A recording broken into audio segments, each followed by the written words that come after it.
Hello everyone, good evening all of you. स्वागत है आप सभी का हमारे YouTube channel John of life science में।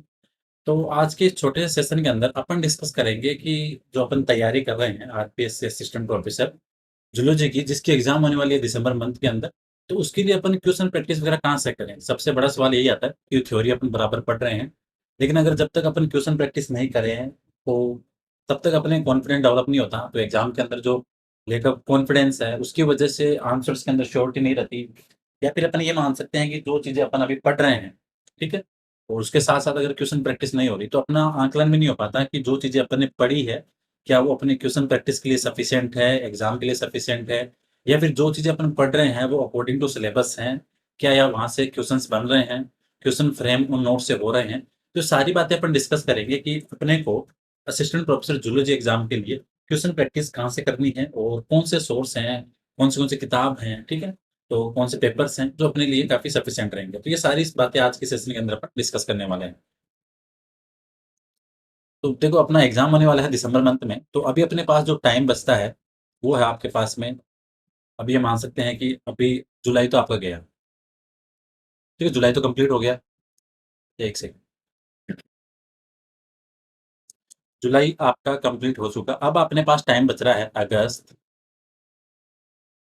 सितंबर, अक्टूबर एंड नवंबर।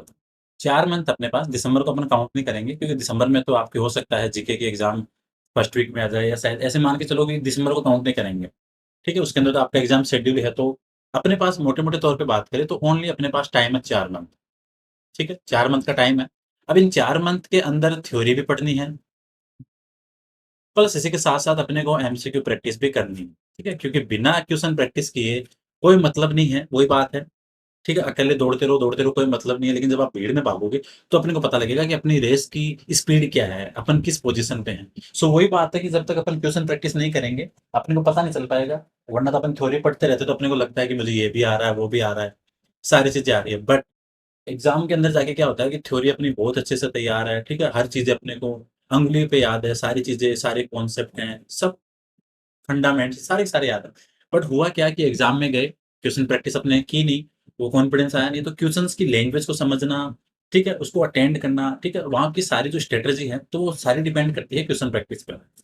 तो इस सेशन के अंदर आज अपन वही बातें करने वाले हैं कि कौन सी चीज़ें अपने लिए बेनिफिशियल है, अकॉर्डिंग टू क्वेश्चन सॉल्यूशन, वो सारी बातें अपने यहाँ पे डिस्कस करें। देखो, अब बात आती है कि क्वेश्चन प्रैक्टिस अपन करें कहाँ से, ठीक है? क्योंकि ना तो अपने पास में आपको कोई मार्केट में ऐसी बुक मिलेगी, जिसके अंदर आपको पूरा ज़ूलॉजी का सिलेबस के अकॉर्डिंग आपको पूरा कंटेंट मिल जाए कि भई आपके फर्स्ट और सेकंड पेपर जो हैं दोनों, ये फर्स्ट सेकंड पेपर के आपको complete according to syllabus questions मिल जाएँ। तो ऐसी बुक तो आपको नहीं मिलने वाली मार्केट में। कुछ बच्चों के मैसेज आते हैं कि सर बुक बताओ, क्वेश्चन प्रैक्टिस करें। ऐसी कोई बुक है ही नहीं। भई अकॉर्डिंग टू सिलेबस तो कैसे मिलेगी? अपने को चीज़ों को चूज़ करना पड़ेगा कि कहाँ-कहाँ से अपन उनको सेलेक्ट कर सकते हैं। अब चलते हैं अपन की क्वेश्चन प्रैक्टिस कहाँ से करें। देखो, पहले अपना बात करते हैं आपके पेपर फर्स्ट के अंदर जो एनिमल टैक्सोनॉमी वाला पार्ट है, ठीक है? फर्स्ट आपका एनिमल टैक्सोनॉमी बेसिक है, सेकंड आपके इनवर्टिब्रेट की चीज़ें हैं, ठीक है? सेकंड कौन सी? इनवर्टिब्रेट। थर्ड है आपके वर्टिब्रेट की एनाटॉमी कंपैरेटिव वाली। ये 3 यूनिट की बात करें अगर अपन एनिमल टैक्सोनॉमी, इनवर्टिब्रेट और वर्टिब्रेट। देखो, अपन आरपीएससी के अंदर जाते हैं तो अपन सीधी-सी बात है, कोटपाल तो अपन पढ़ते ही पढ़ते हैं, ठीक है? उसके बिना कॉन्फिडेंस आता नहीं है, चीज़ें क्लियर नहीं होती। तो एक काम करना, कोटपाल के जो क्वेश्चन्स हैं बुक के पीछे, अगर थ्योरी पढ़ रहे हो तो क्वेश्चन्स वहाँ से आप साथ-साथ सिलेक्ट करते रहना, उनको प्रैक्टिस करते रहना। कोटपाल के क्वेश्चन्स आपको एग्ज़ाम में बहुत सारे देखने को मिलते हैं, ठीक है? लाइक आप अगर स्कोलियोडोन की बात करो, तो स्कोलियोडोन के क्वेश्चन्स आप स्कोलियोडोन का टॉपिक बुक में देखना और उस बुक के पीछे स्कोलियोडोन के क्वेश्चन्स देखना, आपको डायरेक्ट एग्ज़ाम में क्वेश्चन देखने को मिल जाएँगे। तो अपन इस चीज़ को ऐसे मान सकते हैं कि अगर अपन कोटपाल पढ़ रहे हैं, तो वहाँ पे अपने लिए इम्पोर्टेंट है कि कोटपाल के क्वेश्चन भी अपन साथ-साथ प्रैक्टिस करते रहें, ठीक है? कोटपाल के क्वेश्चन्स बहुत सारे हैं। तो अपने यहाँ पे क्या होगा कि एनिमल टैक्सोनॉमी जैसे बेसिक वाला है, इसको आप एक काम करना, एनिमल टैक्सोनॉमी जो बेसिक है, इसको आप या तो जो एलन मॉड्यूल है, यहाँ से कर लेना इसके क्वेश्चंस, या फिर एक यूथ साइंस की जो बुक है, ठीक है? यूथ साइंस की जो बुक है, वहाँ से भी आप यहाँ से क्वेश्चन देख सकते हो। अब कुछ बच्चे मैसेज करेंगे, कमेंट करेंगे कि यूथ साइंस की बुक में तो मिस्टेक है। देखो, सीधी-सी बात है, अगर आप कोई बुक लेने जा रहे हो, तो आपको ऐसी कोई बुक नहीं मिलेगी जिसके अंदर एरर नहीं होंगे। ठीक है? ना अपन इतने ज़्यादा टैलेंटेड हैं कि अपन हर बुक का आकलन करने बैठ जाएँ, इसमें तो ये गड़बड़, उसमें तो वो गड़बड़ है। थोड़े बहुत माइनर मिस्टेक्स सबके अंदर है, लेकिन अपना कॉमन सेंस यूज़ करो कि हो सकता है अगले ने आंसर चूज़ करने में ऑप्शन गलत टिक हो गया हो। तो इस चीज़ का कोई टेंशन नहीं है। तो आपको इन्वर्टिब्रेट सेकंड यूनिट और थर्ड यूनिट के लिए आप कोटपाल के अंदर जो क्वेश्चंस दिए हुए हैं, एक बार उनको देख लेना, ठीक है? ये इम्पोर्टेंट है। अभी और चीज़ें बताऊँगा मैं और कहाँ-कहाँ से इनको स्ट्रॉन्ग कर सकते हैं। एनिमल टैक्सोनॉमी जो बेसिक है, ठीक है? इसके लिए आप जो नॉर्मल यूथ साइंस की बुक है, यहाँ से क्वेश्चन देख लेना, एलन मॉड्यूल है, वहाँ से क्वेश्चन देख लेना। तो इन 3 यूनिट को आपको फर्स्ट पेपर में अगर असिस्टेंट प्रोफेसर के लिए स्कोर करना है, तो ये यूनिट बहुत इंपॉर्टेंट है। क्यों? क्योंकि यहाँ से आपके 60 टू 70 क्वेश्चन्स आते हैं 3 यूनिट से। इसलिए ये तीनों यूनिट बहुत ही इंपॉर्टेंट है, इसलिए मैंने इनका ज़िक्र किया यहाँ पे सबसे पहले। तो आपको एनिमल टैक्सोनॉमी के लिए कोटपाल आपको इसलिए पढ़नी है कि लाइक अब प्रोटोज़ोआ पढ़ रहे हो, ठीक है? अब एग्ज़ाम के अंदर पैरामीशियम से भी क्वेश्चन आ जाता है, बट अपन पैरामीशियम पूरा पढ़ने तो नहीं बैठ सकते। इसलिए आप क्या करो, जैसे पैरामीशियम है, यूग्लिना है, एंटोमीबा है, उनके पीछे जो क्वेश्चन्स लग रहे हैं, जो आपको आ रहे हैं उनको रहने दो। जो इम्पोर्टेंट क्वेश्चन्स हैं उनको नोट डाउन करते जाओ कॉपी के अंदर स्टार लगा के कि भई ये क्वेश्चन्स मेरे लिए इम्पोर्टेंट है। दूसरी चीज़, कोटपाल के अंदर जो पीछे कुछ क्वेश्चन्स दिए हुए हैं, उनके अंदर थोड़ी बहुत आंसर के अंदर मिस्टेक हो सकती है। तो उनको आपको क्या करना है, अपने एक बार श्योरिटी के लिए पीछे भी एक बार चेक कर लेना। तो एनिमल टैक्सोनॉमी, इन्वर्टिब्रेट और वर्टिब्रेट, ये 3 यूनिट आपको बहुत अच्छे से तैयार करनी है। इस बार तो ये बहुत ज़्यादा ज़रूरी है, क्यों? क्योंकि सीटें कम हैं, तो अगर बच्चों को कम्पीट करना है, तो इन 3 यूनिट को बहुत टारगेट करना पड़ेगा। ठीक है? एनिमल टैक्सोनॉमी, इन्वर्टिब्रेट, वर्टिब्रेट आप कोटपाल की हेल्प ले सकते हो। ठीक है? एलन मॉड्यूल के जो बेसिक क्वेश्चन्स हैं, वहाँ से देख सकते हो। जो आपको आ रहे हैं, उनको रहने दो कि भई जैसे आपको पता है कि काइनोडर्मेट के अंदर वाटर वेस्कुलर सिस्टम है, देन स्किप कर सकते हो उसको। बट अगर आपको पता है कि भई मुझे सी आर्चिन के अंदर ये सारी चीज़ें देखनी है, ठीक है? अलग-अलग जो भी एनिमल्स हैं, आप पोरिफेरा के ले लो, सिलेंटेटा के ले लो, उन सब के क्वेश्चन्स एक बार आप यहाँ से देख लो। दिक्कत ये आएगी कि सर टाइम तो नहीं है, अब टाइम तो जो है वो सामने है भैया, सीधी-सी बात है। मैनेज इसी में करना पड़ेगा। अब या तो पढ़ सकते हैं, या फिर उस एक्सक्यूज़ को लेके बैठ सकते हैं कि भई नहीं होने वाला है, ठीक है? तो सीधी-सी बात है ये। उसके बाद में ये हो गई ह्यूमन फिजियो की बात करें।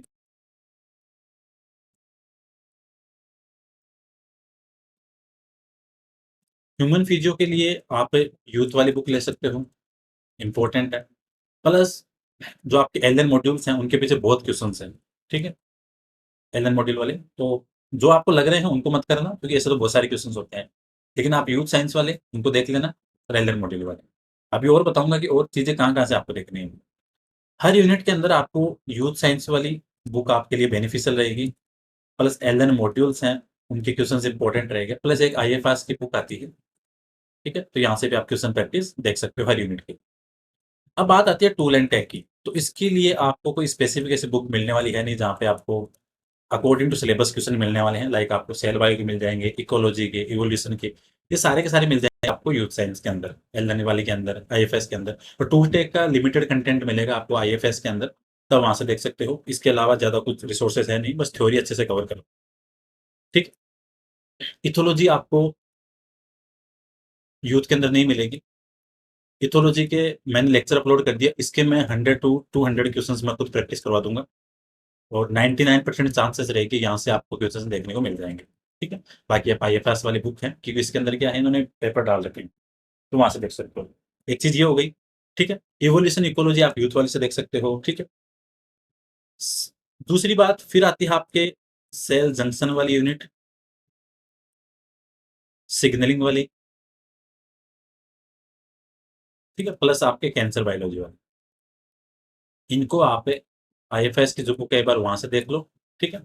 और बाकी जो आपके नेट वगैरह के नोट्स वगैरह हैं, जिसके अंदर अपन क्वेश्चन पढ़े हैं, तो उनको एक बार आकलन कर लेना, ताकि थोड़ा आइडिया लग जाए वहाँ से सारी चीज़ें हो जाएँगी। दूसरी चीज़, अब जो इम्पोर्टेंट चीज़ बताने वाला हूँ, आपको क्या करना है, आरपीएससी के जो एग्ज़ाम हुए अभी तक, ठीक है? जैसे आपके 2014 वाली वैकेंसी, 2020 वाली वैकेंसी और 2023 वाली वैकेंसी। अभी तक अपने पास में, और फिर आपके ये 3 एग्ज़ाम हुए हैं। इन तीनों के अंदर जैसे 2014 में कितने पेपर हुए? 2 पेपर, तो 1 पेपर कितने क्वेश्चन हैं? 150, तो 2 के अंदर कितने हो गए? 300 क्वेश्चन ये, 300 क्वेश्चन 2020 वाली वैकेंसी के, 300 क्वेश्चन 2023 वाली के। टोटल आपके पास कितने हो गए? 900 क्वेश्चन हो गए, किसके? असिस्टेंट प्रोफेसर के। ठीक है? 900 एमसीक्यू बोलो या इसको पीवाईक्यू कंसीडर कर लो।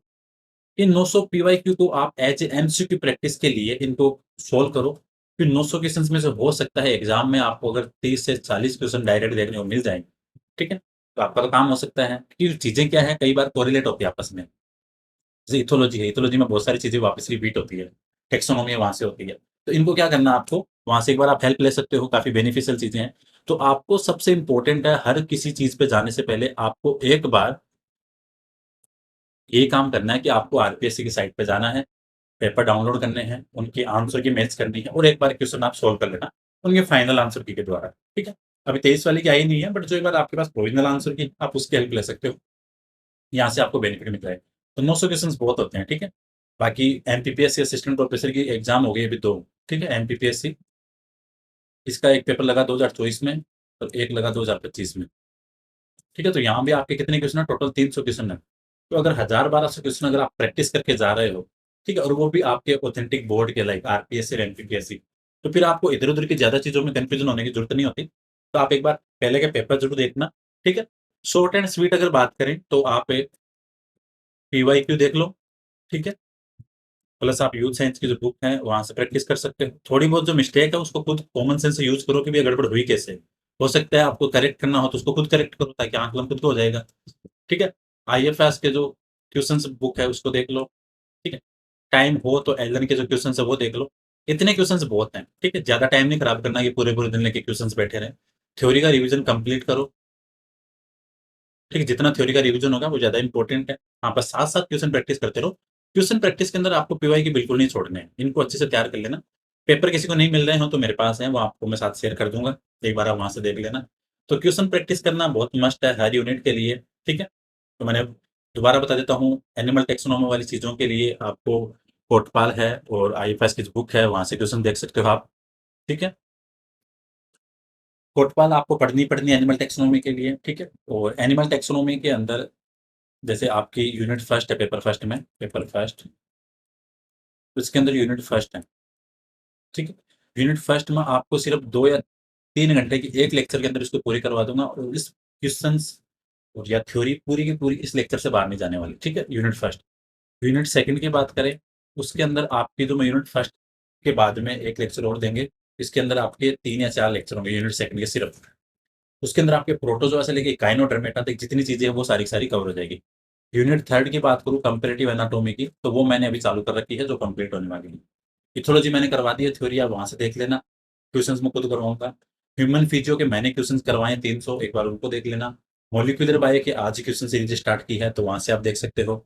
टूल एंड टेक अभी थोड़े दिन में बस जस्ट स्टार्ट होने वाली है 2-4 दिन के अंदर, तो वहाँ से देख सकते हो, ठीक है? तो क्वेश्चन प्रैक्टिस करते रहो, मैंने खूब सारे क्वेश्चन्स करवा रखे हैं। यूट्यूब चैनल पे जाओ, हर प्लेलिस्ट को खोल के देखो, वहाँ पे आपको कम से कम 1000-1500 क्वेश्चन तो मैंने अभी तक करवा दिए। एग्ज़ाम में जाओगे, यहाँ से क्वेश्चन बहुत सारे देखने को मिलेंगे।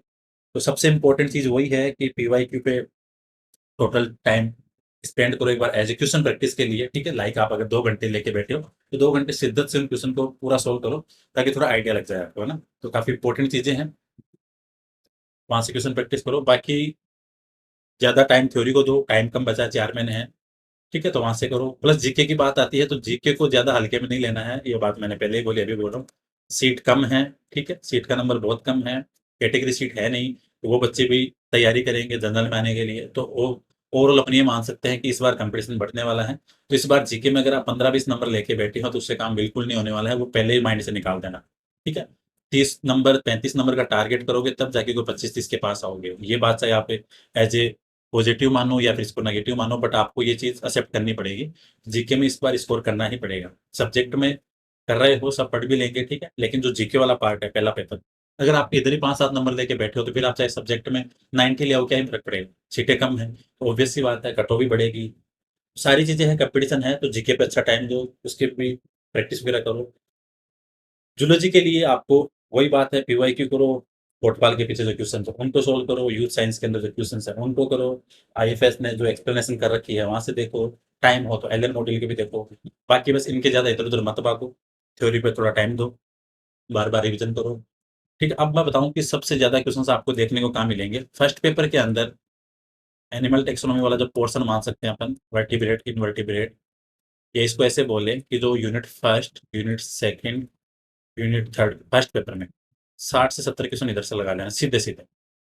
60 से 70 क्वेश्चन बहुत होते हैं, ठीक है? 60-70 क्वेश्चन का मतलब अगर आपने पेपर फर्स्ट में अगर इन क्वेश्चन्स के अंदर ही कोई गड़बड़ कर दी, तो आप ओवरऑल पहले ही कॉम्पिटिशन से बाहर जाओगे। तो आपको 60 से 70 क्वेश्चन इधर से तैयार करके चलने हैं, काफ़ी इंपॉर्टेंट चीज़ें है ना?